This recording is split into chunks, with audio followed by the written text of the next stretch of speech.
மக்கள் அனைவருக்கும் வணக்கம். தப்பு பண்ணால் தண்டனை இப்படி தாங்க இருக்கணும், இதை தாங்க தமிழ்நாட்டு மக்கள் நாங்கள் எதிர்பார்க்குறோம் அப்படின்னு மக்கள் நினச்சிட்டு இருக்கிறாங்க.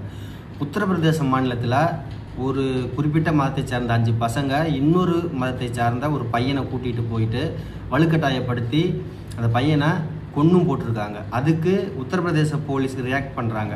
அந்த கொன்ன பையனை பிடிக்க போகும்பொழுது அந்த பையன் போலீஸ் சுட்டதாகவும் அதுக்கு போலீஸ் திரும்ப சுட்டதாகவும் அதனால் அந்த பையன் இறந்துட்டாங்க அப்படிங்கிற நியூஸ் இன்றைக்கி பெரிய பேசும் பொருளாக உத்தரப்பிரதேசம் மட்டும் தமிழ்நாடு மட்டும் இல்லை எல்லா மாநிலத்திலையும் பேசிகிட்டு இருக்கிறாங்க.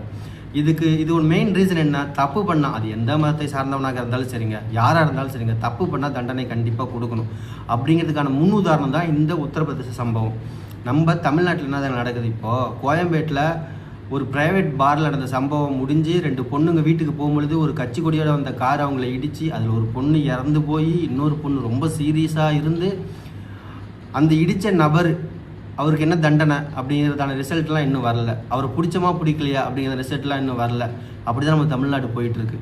இதையும் தாண்டி இப்போ ஆட்சியில் இருக்கவங்க கூட ஒரு கட்டத்துக்கு போயிட்டுருக்காங்க. ஆனால் இப்போ டிவிகேவுடைய ஆதரவாளர்கள் சோசியல் மீடியாவில் ஒரு விஷயம் பண்ணுறாங்க.